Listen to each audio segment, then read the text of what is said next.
زبور 103۔ اے میری جان خداوند کو مبارک ہے، اور جو کچھ مجھ میں ہے اس کے قدوس نام کو مبارک ہے۔ اے میری جان خداوند کو مبارک ہے، اور اس کی کسی نعمت کو فراموش نہ کر۔ وہ تیری ساری بدکاری کو بخشتا ہے، وہ تجھے تمام بیماریوں سے شفا دیتا ہے، وہ تیری جان ہلاکت سے بچاتا ہے، وہ تیرے سر پر شفقت اور رحمت کا تاج رکھتا ہے، وہ تجھے عمر بھر اچھی اچھی چیزوں سے آسودہ کرتا ہے۔ تو عقاب کی مانند اثر نوجوان ہوتا ہے۔ خداوند سب مظلوموں کے لیے صداقت اور عدل کے کام کرتا ہے۔ اس نے اپنی راہیں موسیٰ پر اور اپنے کام بنی اسرائیل پر ظاہر کیے۔ خداوند رحیم اور کریم ہے، قہر کرنے میں دھیما اور شفقت میں غنی۔ وہ سدا چھڑکتا نہ رہے گا، وہ ہمیشہ غضبناک نہ رہے گا۔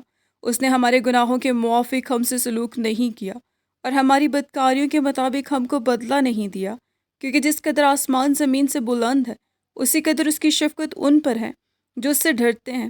جیسے پورب پچھم سے دور ہے، ویسے ہی اس نے ہماری خطائیں ہم سے دور کر دیں۔ جیسے باپ اپنے بیٹوں پر ترس کھاتا ہے، ویسے ہی خداوند ان پر جو اس سے ڈرتے ہیں ترس کھاتا ہے، کیونکہ وہ ہماری سرشت سے واقف ہے۔ اسے یاد ہے کہ ہم خاک ہیں، انسان کی عمر تو گھاس کی مانند ہے، وہ جنگلی پھول کی طرح کھلتا ہے کہ ہوا اس پر چلی اور وہ نہیں، اور اس کی جگہ اسے پھر نہ دیکھے گی۔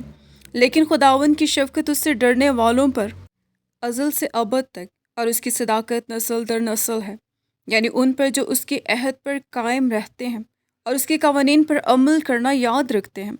خداوند نے اپنا تخت آسمان پر قائم کیا ہے، اور اس کی سلطنت سب پر مسلط ہے۔ اے خداوند کے فرشتوں، اس کو مبارک کہو، تم جو زور میں بڑھ کر ہو اور اس کے کلام کی آواز سن کر اس پر عمل کرتے ہو۔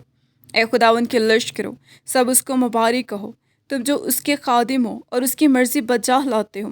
اے خداوند کی مخلوقات، سب اس کو مبارک کہو، تم جو اس کے تسلط کے سب مقاموں میں ہو۔ اے میری جان، تو خداوند کو مبارک ہے۔